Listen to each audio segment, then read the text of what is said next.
एक राजा के राज दरबार में एक आदमी आया और बोला, मैं पारखी हूं, मुझे आप नौकरी पर रख लीजिए। राजा बोला, नौकरी पे तो रख लूंगा, पर तनख्वाह 1 रुपए नहीं दूंगा, सिर्फ 1 पाव गुड़ और घुंघरे मिलेंगे। पारखी बोला, ठीक है हुजूर।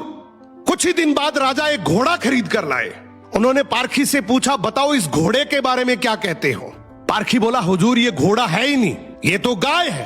राजा चौंक गए। उन्होंने घोड़े बेचने वाले को बुलाया।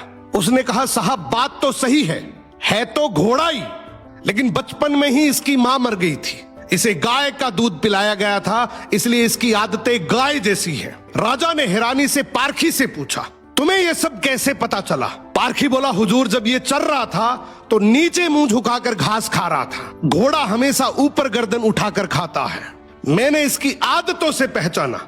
राजा खुश होकर बोले, आज से तुम्हें आधा किलो गुड़ और आधा किलो घुंघरे मिलेंगे। कुछ दिन बाद राजा ने फिर पूछा, मेरी रानी कैसी है, बहुत प्रिय है मुझे। पारखी बोला, हुजूर आपकी रानी खानदानी नहीं है। राजा को विश्वास नहीं हुआ।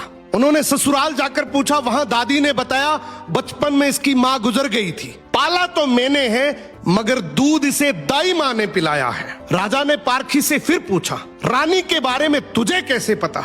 पारखी बोला, हुजूर इसके स्वभाव से खानदानी रानी में शालीनता होती है, मगर ये नौकरों पे चिल्लाती है, गाली देती है, इसकी आदतों से पहचान गया कि ये खानदानी नहीं है।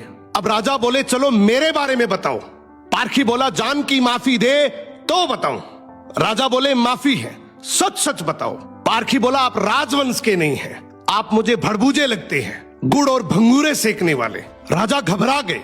जाकर अपनी माँ से पूछा, माँ सच बताओ वरना मैं मर जाऊंगा। माँ रोते हुए बोली, बेटा बात तो सच है, जिस दिन तू पैदा हुआ था उसी दिन महल के पास एक भड़बूजे का भी बेटा पैदा हुआ था, तू मर गया था और मैंने राजवंश बचाने के लिए उसके बेटे को लिया, वो तू है। राजा ये सुनकर दुखी भी हुए और खुश भी हुए।